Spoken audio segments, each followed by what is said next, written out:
I took a trip down to the Sunshine State to get away and have some fun. I met a girl down on the white hot sand, just soaking up the sun. She had a red, white, and blue umbrella. Now my heart is falling for the girl on the Gulf of America, that patriotic shore. We got crab shacks, bring your tack, man, this is where it's at. Fish right off the pier. Get a suntan, make a plan to come play in the sand any time of year. The USA can proudly say we got the best beaches and more on the go.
Well, welcome everybody.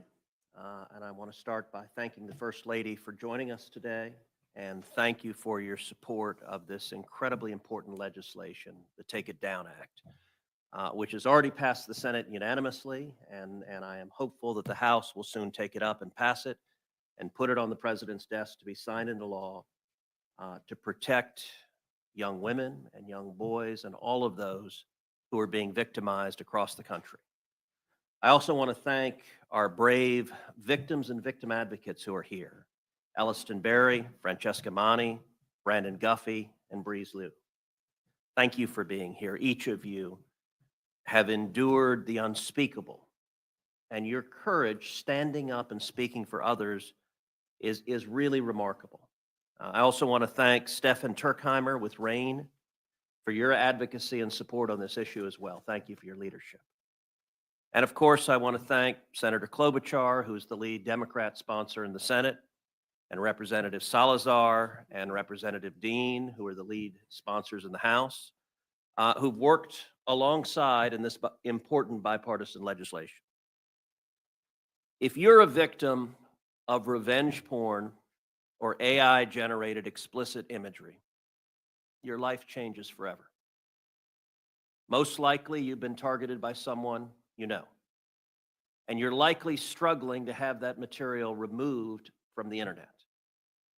Disturbingly, many of these victims are teenagers at American high schools who are facing a surge in AI-generated sexual images. Hundreds of teens, often targeted by their own classmates, are enduring senseless psychological harm, knowing that these fake images exist and they're still out there. And in many cases, there's no recourse for these teenage victims. But this issue extends beyond high school. There are thousands of cases where predators have used non-consensual intimate images to extort victims, both sexually and financially. And the results can be even more traumatic than financial loss, as we'll hear today. In dozens of instances, parents and siblings have suffered unbearable pain, having lost their child or their brother or their sister to suicide because the victim felt there was no way out from sextortion. Outside of high school, many adults are also dealing with the very real and dire consequences of having their sexually explicit images shared online without their consent. I have heard from victims of sexual abuse, of rape, of human trafficking, who strongly support the Take It Down Act because they desperately want some of the most traumatic moments of their lives taken off the internet. The Take It Down Act empowers victims across the entire United States. It makes it a felony for these deviants to publish any non-consensual intimate images, including fake, lifelike pornographic images of real people. Just as importantly, our bipartisan bill requires big tech to have a notice and takedown process so that every victimized American, not just the rich and famous, but everyone, has a right to get these disturbing images taken offline immediately. We are today one step closer to making this dream a reality. Just 3 weeks ago, the Senate unanimously passed the Take It Down Act. Now it goes to my House colleagues, and I have every assurance and confidence that the House will take this up, pass it, and put it on the president's desk so that we can protect the victims of these predators. And we're very excited to be joined today by the First Lady of the United States, Melania Trump. Mrs. Trump has long been a champion for protecting our nation's children with her Be Best initiative. And I can think of no more important issue for our First Lady to lean on than protecting children online. Your success will mean our children's success and healing for thousands of victims. And with that, I'd like to turn it over to the First Lady of the United States, Melania Trump. Well.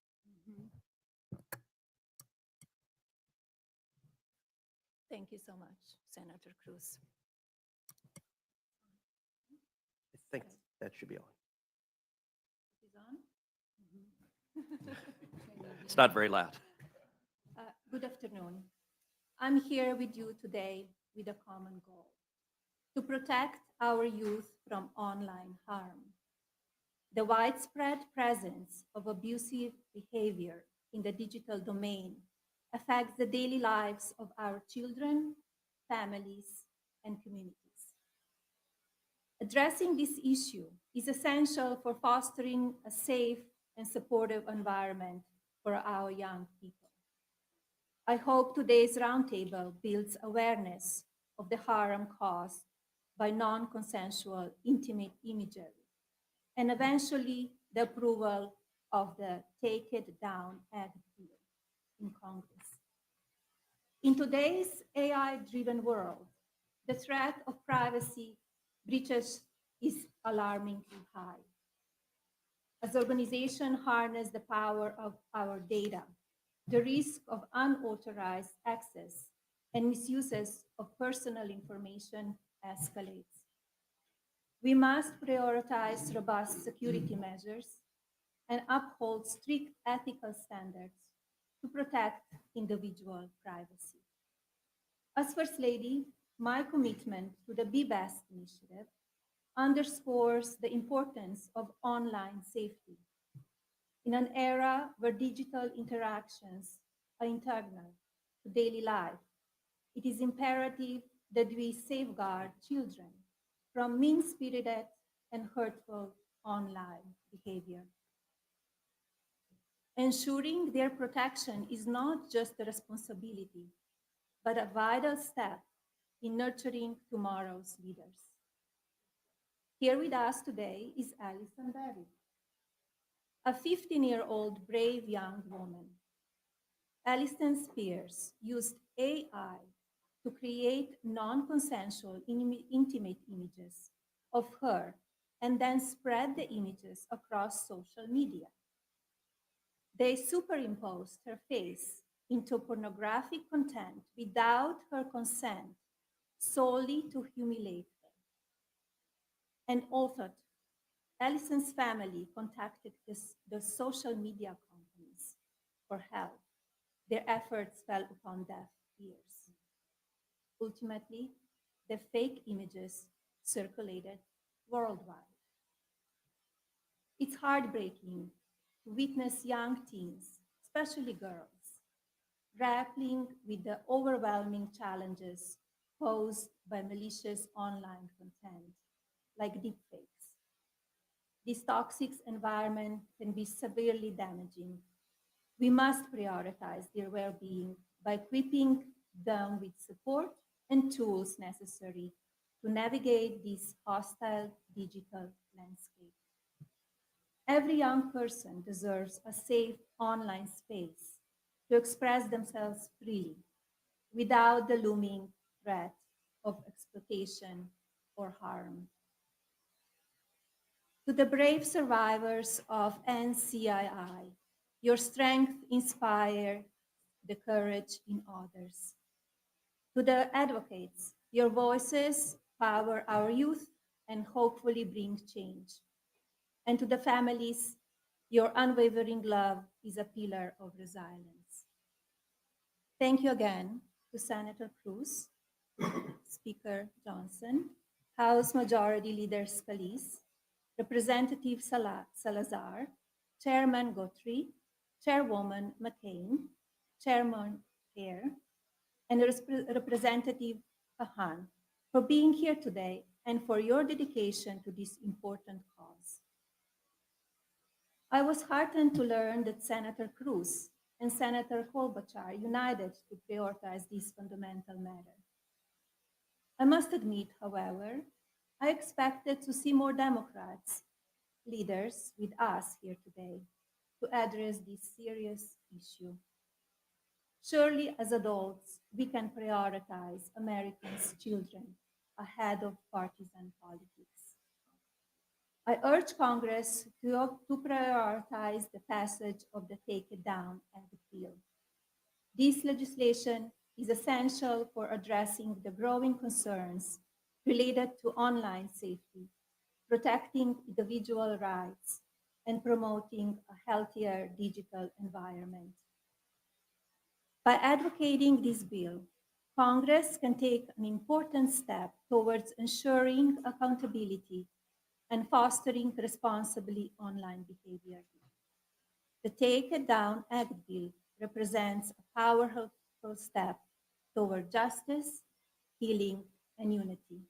Thank you. And thank you very much. I want to thank the First Lady for being here, and your presence and your leadership on this issue is incredibly important, and I'm confident it's going to play a critical role in accelerating the passage of this bill and getting it passed into law so that we can protect all our kids and young women and young men across the country. I now want to turn to the leader in the House, Representative Salazar, for her remarks. There. Thank you to all of you, and thank you to the First Lady of the United States, to Senator Cruz, for having taken up this cause. The force, as Senator said, the force of your presence, Madam.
2, audio check 1, 2, 3.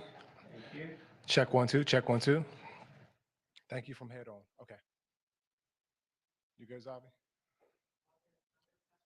Check 1, 2, audio check 1, 2, 3. Audio check 1, 2. Hey, hey. Good. All right.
said your camera's taking hits.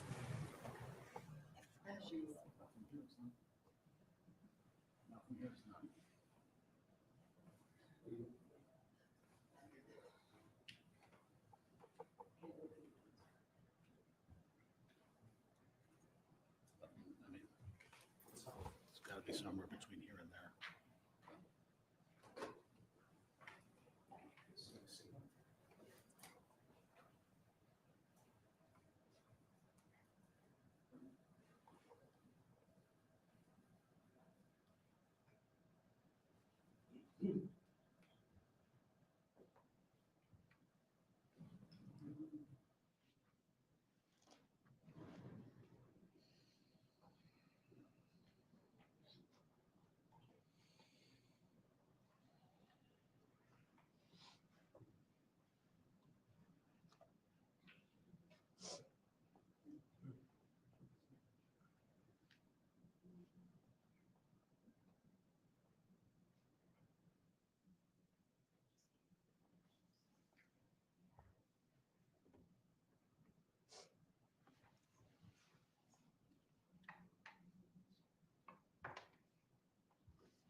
Of America, that patriotic shore.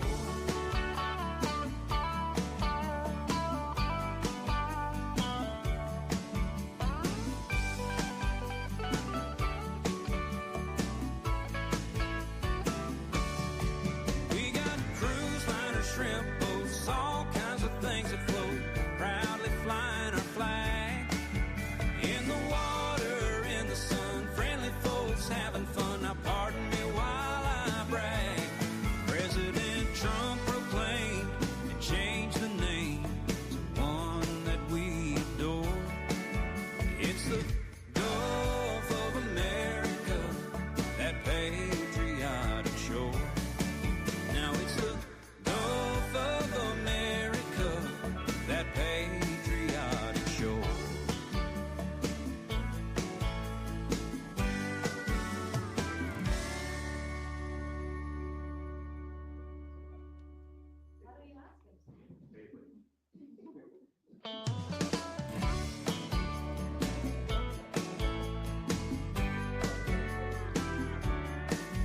All the way from South Point, Texas, around and down through the Florida Keys.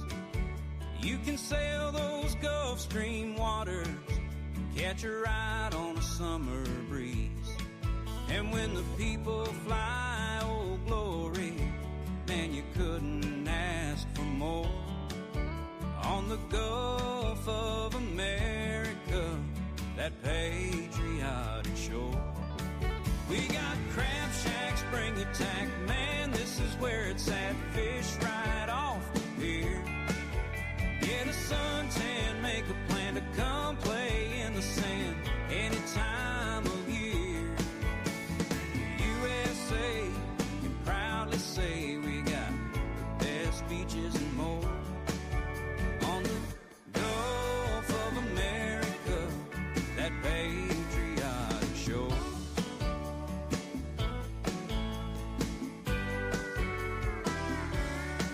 I took a trip down to the Sunshine State to get away and have some fun. I met a girl down on the white hot sand, just soaking up the sun. She had a red, white, and blue umbrella.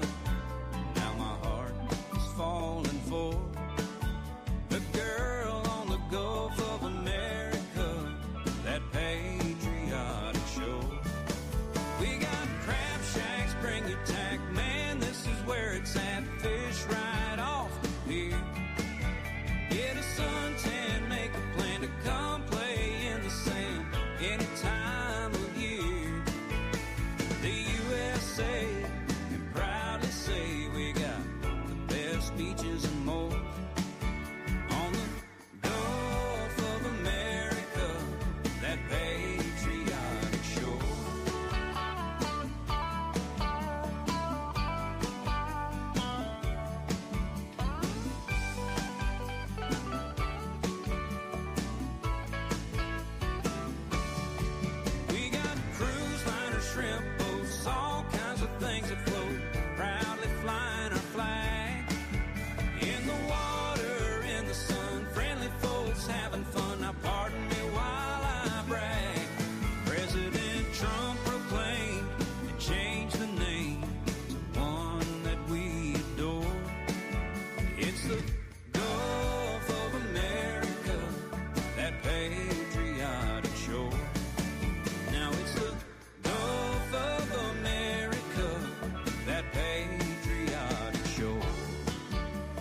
winding down through the Florida Keys.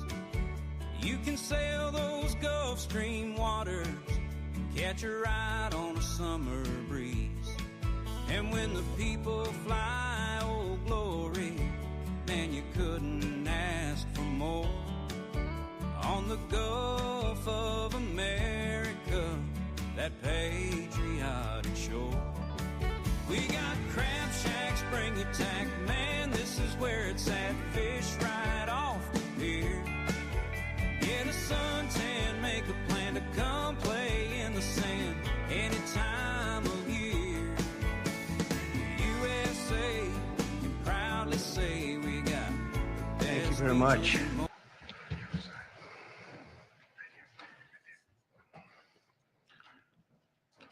Thank you very much. This is a very big day for a lot of reasons, but this gentleman is a very unique man. It's, I think I could say in the world of chips, certainly, but in the world pretty much of business, nobody's done what he's done. Very, for those of you that are into that world, you would say, wow, he's a legend, but he is a legend, and it's an honor to be with you. Very great honor. Thank you very much. Thank you very much. Welcoming from TSMC, which is the biggest there is at a level that you can't even calculate, frankly. CC Way to the White House for a very historic announcement. This is a tremendous thing for our country and hopefully for his company. We're also pleased to be joined by Commerce Secretary Howard Lutnick and White House AI and SIP, the crypto czar David Sachs, another two very highly respected people. It's great to have you guys involved. And David, thank you very much for coming on. David is sort of the king of intellect in that world. We have some good people. Today, Taiwan Semiconductor is announcing that they will be investing at least $100 billion in new capital in the United States over the next short period of time to build state-of-the-art semiconductor manufacturing facilities. I think mostly it's going to be in Arizona, which is what I understand, which is a great state.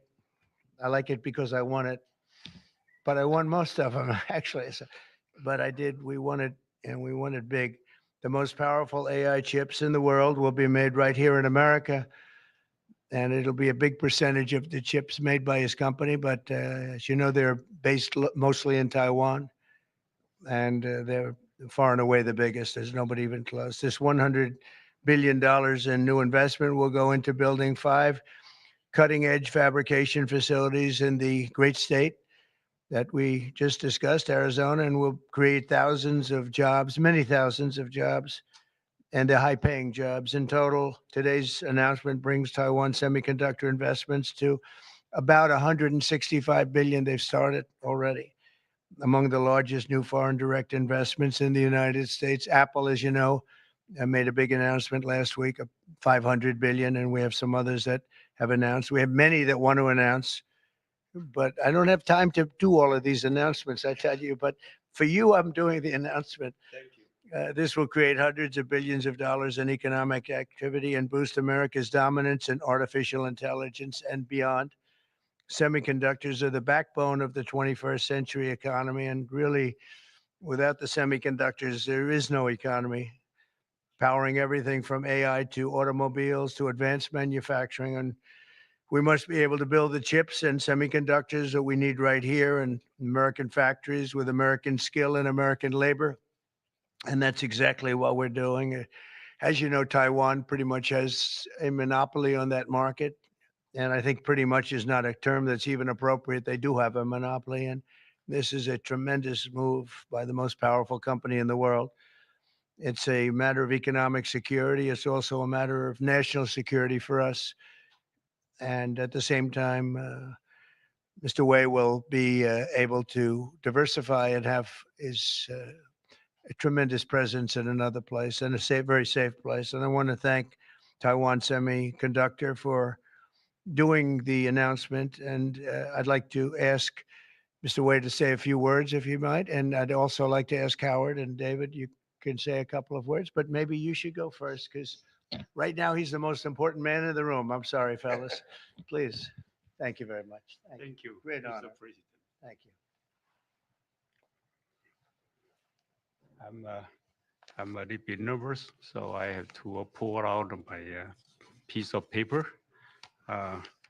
Mr. President, Secretary Ragnick, and David, I didn't know that your title, but okay. First, I want to say thank you to Mr. President to give me this opportunity to announce our big project in the U.S. TSMC is the world's largest chip manufacturing funded by Dr. Morris Chang in 1987. It's now at the forefront of semiconductor technology, supporting AI advancement and industry growth. In fact, I would like to wind back the time that in 2020, we have to thank President Trump's vision and his support. So TSMC start the journey of establishing the advanced chip manufacturing in Arizona. And now, let me proudly say, now the vision become reality. In Phoenix, Arizona, with 3,000 employees, we are producing the most advanced chip made on US soil. With the success of our first fab, so we are now very happy to announce we are going to invest additional $100 billion in addition to our current $65 billion investment in Arizona. We are going to build 3 more new fabs after we promised 3 fabs already, and another 2 very advanced packaging fab, and most important, R&D center also in Arizona. For this, all the investment, $165 billion, is going to create thousands of high-paid jobs, as the president just announced. And we are, most important, actually, we are going to produce many AI chips. We are going to produce many chips to support the AI progress and to support the smartphones progress. And again, with that, I want to thank President Trump again for his support. In addition, I also want to thank my customers in the US, such as Apple, NVIDIA, AMD, Qualcomm, Broadcom. They all support TSMC's manufacturing in the US. Without their support, we probably cannot make it through. So again, I want to thank them. Also, I'd like to thank the TSMC's employee. Without their effort, we just cannot make it today. That's all I want to say, and thank you. Thank you.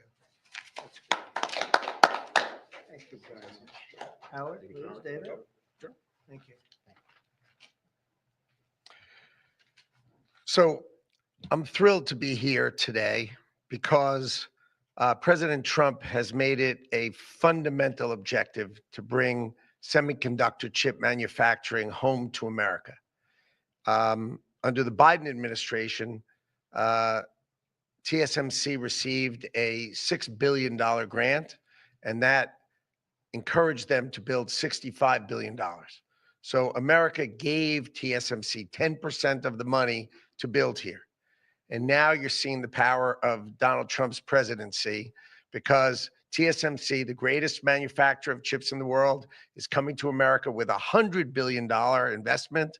And of course, that is backed by the fact that they can come here because they can avoid paying tariffs. So the idea is come to America, build greatness in America, build for the American customers, the Apple, NVIDIA, that whole list that Chairman Wei gave in order to bring production to America. So we're really, really excited. This continues the most incredible path you've ever seen in these first weeks and months of the Trump administration of incredible manufacturing coming to America. The keys that the president has called out are coming here. They're coming here in huge size because they want to be in the greatest market in the world, and they want to avoid the tariffs that if they're not here, they'd have to suffer. So I want to congratulate CC Way for bringing in this incredible $100 billion investment, but it's on the shoulders of our president, Donald Trump, which is why he's coming. So thank you. Thank you. David? Thank you, sir. Well, the products that TSMC makes are literally the most important products in the world. I mean, these advanced chips power everything. They power AI, they power your phone, they power your cars. And without them, the whole modern economy would stop, but they're not made in the United States. So for TSMC to move here is a huge, huge development. And we owe that to President Trump's leadership on the economy and Secretary Lutnick as well. And Cece, thank you for coming here. Thank you. Yeah. Thank you, Dan. So thank you very much. A big percentage of chips with this investment will be made now, a big percentage. Worldwide, we had very little, almost none. We used to have a lot with Intel, but we had very little. And we'll be at close to 40% of the market with this transaction and a couple of others that we're doing. That's a tremendous leap, like a leap that nobody would have really said was possible. So I just want to thank you all for being here. If you want a couple of questions, ideally on this subject, yes. The number of jobs that will be great. He said thousands, but You're probably talking about 20, 25,000 jobs, but it'll get bigger and bigger with time. Knowing this gentleman, it'll get bigger and bigger. There'll be no stopping him. Mr. President, what Yeah, Brian, go ahead. In addition to the jobs, you talked about national security. That's one thing I think a lot of Americans at home don't understand. Explain the national security aspect of this. Well, without the chips and semiconductors, nothing runs today. You can't buy a car without them. You can't get a radio, a television, nothing. You can't get anything. And we thought it was very important, obviously business-wise, but we thought even in terms of national security to have this large percentage of the chips, semiconductors, and other things that they make, the most important product, and not a product that you can really copy. It takes years and years. You know, on the needle of a pin is total genius. I mean, they can put things, I mean, something the size of the needle, the point of a pin, they put information that is just not even believable. So if you would see this, it's just really something. Yes, Mr. President. One aspect to that, Honda announced they're coming to Indiana because of the tariffs. Once again, you bring in additional jobs in manufacturing. You want to comment on that as well? Well, Honda's coming, and I told you about Apple that they're going to be starting to build massively here, 500 billion. And we have many other companies going to be announced, but we had many that have already announced. And no, it's going to be great. It's looking really strong. I don't think this country has ever seen anything like we're seeing right now. Now, the tariffs, as you know, will start a week earlier than the reciprocal, which is going to be on a couple of weeks earlier. Reciprocal tariffs start on April 2nd. And I wanted to make it April 1st, but I didn't want to go April Fool's Day because that costs a lot of money, but that one day. But so we're going April 2nd. But very importantly, tomorrow tariffs 25% on Canada and 25% on Mexico, and that'll start. So they're going to have a tariff. So what they have to do is build their car plants, frankly, and other things in the United States, in which case they have no tariffs. In other words, you build, and this is exactly what Mr. Wei is doing, by building here. Otherwise, they'll build, if they did them in Taiwan to send them here, they'll have 25% or 30% or 50% or whatever the number may be someday. It'll go only up. But by doing it here, he has no tariff. So he's way ahead of the game. And I would just say this to people in Canada or Mexico, if they're going to build car plants, the people that are doing them are much better off building here because we have the market. We're the market where they sell the most. And so I think it's going to be very exciting for the automobile companies. Very exciting for, I can think of any, as an example, North Carolina, they had I used to go there to buy furniture for hotels, and it's been wiped out. That business all went to other countries. And now it's all going to come back into North Carolina, the furniture manufacturing business, please. Mr. President, is the Ukraine minerals deal now dead, or can it be revived? What's your? Well, I'll let you know. We're making a speech. You probably heard about it tomorrow night, so I'll let you know tomorrow night. But no, I don't think so. I think it's a great deal for us because, you know, Biden very, very foolishly, stupidly, frankly, gave $300 billion and $350 billion more accurately to a country to fight and to try and do things. And you know what happened? We get nothing. We get nothing. Just gave it. We could have rebuilt our entire U.S. Navy with $350 billion. Think of it, $350 billion. We could have rebuilt our U.S. Navy. So he gave it away as fast as the money could be gone. And what we're doing is getting that all back and a lot more than that. And what we need, it's very important for this business that we're talking about here with chips and semiconductors and everything else. We need rare earths. And the deal we have is we have the finest rare earths. Mr. President, what do you need to see from President Zelensky to restart these negotiations?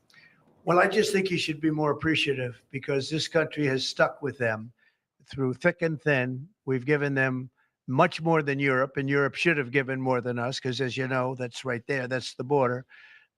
This country really was like the fence on the border. It was very important to Europe, and I'm not knocking Europe. I'm saying that they were a lot smarter than Joe Biden because Joe Biden didn't have a clue. He just gave money hand over fist, and they should have been able to equalize with us. In other words, if we gave $1, they should have given. Well, we gave $350 billion. They probably gave 100, but on top of it all, they get their money back because they're doing it in the form of a loan, and it's a secured loan.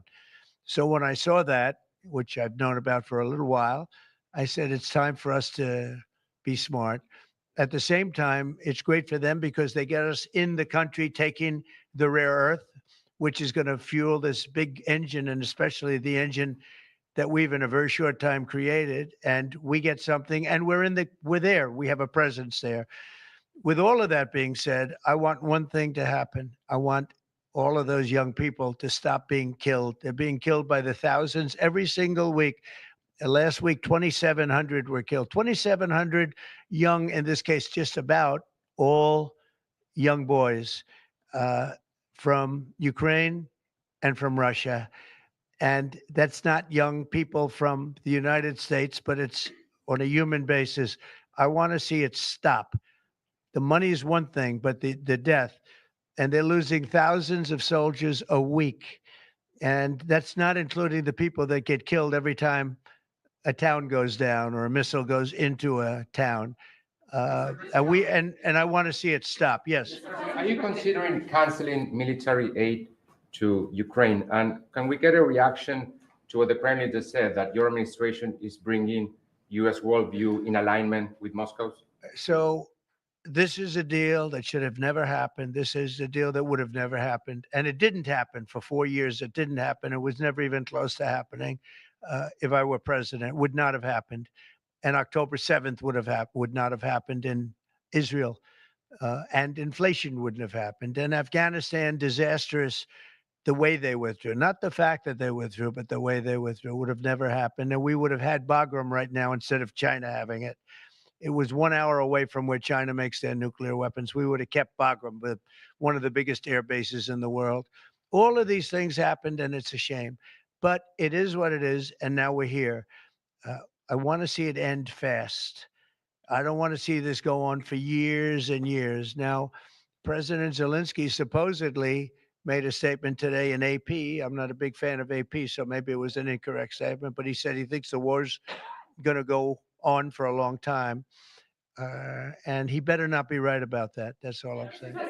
This project, could this minimize the impact to the U.S. with chips should China decide to isolate Taiwan or China decide to take Taiwan? Well, it's a very interesting point. It's a great question, actually, but this would certainly, I can't say minimize. That would be a catastrophic event, obviously, but it will at least give us a position where we have, in this very, very important business, we would have a very big part of it in the United States. So it would have a big impact if something should happen with Taiwan. Russia sanctions sanctions, are you looking at relieving Russian sanctions if there is a peace deal? Well, we're going to make deals with everybody to get this war, including Europe and European nations. And they've acted very well. You know, they're good people. I know most of them are friends of mine, the heads of state, the heads of the various countries, prime ministers from the different. I got four prime ministers and five presidents called me over the last 2 days, and they want to work it out. They want to get it worked out. And I think they're also, you know, they're talking money, but the money is less important than the deaths. We're talking thousands of young people a week. And people would say, why do I care about Ukraine, young people? Why do I care about, and not all young, but they're pretty young. You know, Ukraine is running a little bit low and they're getting older. They're recruiting older people. It's a very, very sad thing that's happening over there. And we want to get it finished. We want to stop the death. On the tariffs, is there any room left for Canada and Mexico to make a deal before midnight? And should we expect those Chinese tariffs, the extra 10%, to take effect No room tomorrow? left for Mexico or for Canada. No, the tariffs, you know, they're all set. They go into effect tomorrow. Mr. President, just to follow up on my colleague's question. And here- just so you understand, vast amounts of fentanyl have poured into our country from Mexico. And as you know, also from China, where it goes to Mexico and goes to Canada. And China also had an additional 10. So it's 10 plus 10. And it comes in from Canada and it comes in from Mexico. And that's a very important thing to say. Yeah, please go ahead. Decided if you're going to suspend military aid to Ukraine? Have you made that decision? Well, I haven't even talked about that right now. I mean, right now, we'll see what happens. A lot of things are happening right now as we speak. I mean, literally as we speak. I could give you an answer and go back to my office, the beautiful Oval Office. I could go back into the Oval Office and find out that the answer is obsolete. It's like his business. It's obsolete. You come up with a new chip and it's obsolete about 2 minutes later, right? But that's what's good about his business. That's why he's the only one that's successful in it. But Just to follow up my colleague's question from Russia saying that your foreign policy is largely in line with their vision. Should that be concerning to Americans? said what? Should that be concerning to Americans? Read the statement. That Russia says that your administration's foreign policy is, quote, largely in line with their vision. Well, I'll tell you what, I think it takes two to tango, and you're going to have to make a deal with Russia, and you're going to have to make a deal with Ukraine. You're going to have the assent, and you're going to have the consent from the European nations, because I think that's important, and from us. I think everybody has to get into a room, so to speak, and we have to make a deal.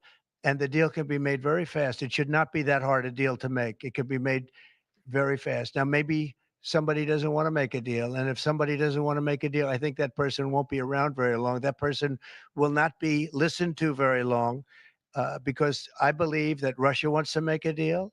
I believe certainly the people of Ukraine want to make a deal. They've suffered more than anybody else. We talk about suffering.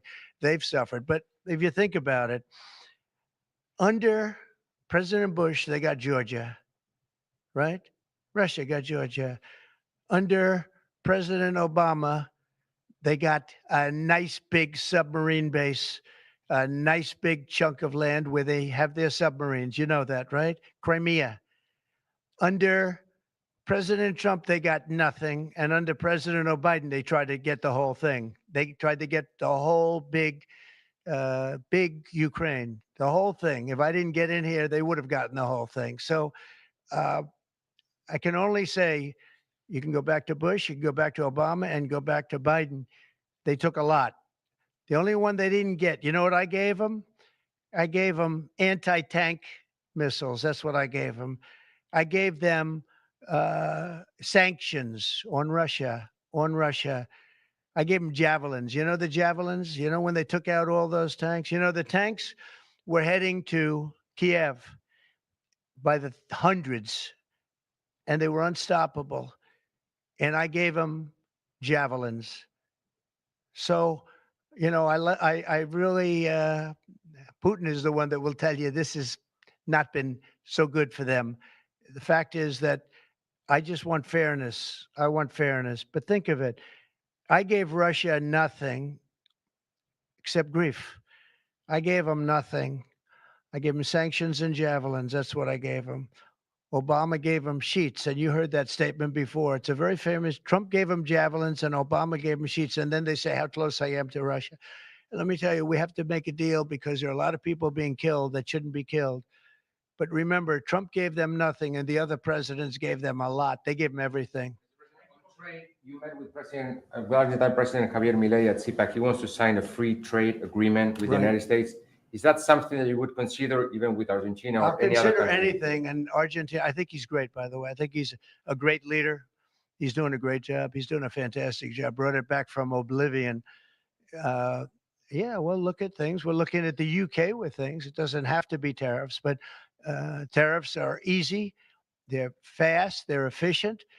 And they bring fairness. For instance, when people kill their dollar, their equivalent of the dollar, whether it's the yuan or the yen in Japan or the yuan in China, when they drop them down, that puts us at a very unfair disadvantage. So all I have to do is say, Howard, we're going to have to raise the tariffs a little bit, because I've called President Xi, I've called the leaders of Japan to say you can't continue to reduce and break down your currency. You can't do it because it's unfair to us. It's very hard for us to make tractors, Caterpillar, here when Japan, China, and other places are killing their currency, meaning driving it down. So all of these things add up. And the way you solve it very easily is with tariffs, because when they do that, instead of having to make phone calls every day like I used to do with certain leaders, President Xi, a little bit, a lot of phone calls, talking about the fact that they're lowering their yuan, they're lowering it down, and that makes it very, very hard for us. So this way, I just say, look, let them do that, and we make up for it with the tariffs. But Mexican President Claudia Sheinbaum about yeah, tariffs? sure, I will. I have a lot of respect for her. I have a lot of respect for her. Are you? Mr. President, takes Yeah. effect. It'll be 20% on China now. How high are you willing to go against China? Well, I can't say. It depends on what they do with their currency. It depends on what they do in terms of a retaliation with some kind of an economic retaliation, which I don't think they're going to retaliate too much. Hey, look, the United States has been taken advantage of for 40 years. The United States has been a laughingstock for years and years. That's why this gentleman is built in Taiwan instead of building here. It would have been better if he built here. If we had a president that knew what they were doing, and we had a lot of them very bad on trade. Look, I'm a huge fan of Ronald Reagan, but he was bad on trade, very bad on trade. He allowed a lot of people, a lot of businesses to be taken. So I say that with due respect, because he was so great on other things, but he was bad on trade. We are setting records right now, records like nobody has ever seen before. When you have companies like this coming in, and almost 40% of their company in one signature is going to be devoted to what he does, which is one of the most important businesses in the world. That's an unbelievable thing. When Apple now is going to start building all of their plants here, all because of what we've done in terms of, it's not because he likes me or they like me. They don't probably like me at all. I don't know. I think he likes me a little bit at least. But you know what? It's the incentive we created, or the negative incentive. I mean, it's going to be very costly for people to take advantage of this country. They can't come in and steal our money and steal our jobs and take our factories and take our businesses and expect not to be punished. And they're being punished by tariffs. It's a very powerful weapon that politicians haven't used because they were either dishonest, stupid, or paid off in some other form. And now we're using them. Say it. Have you spoken with President Xi about this term? I don't want to tell you that. Thank you very much, everybody. Thank you. Thank you very much. Andrew Cuomo running for New York City mayor. Will people who don't respond to the emails be fired?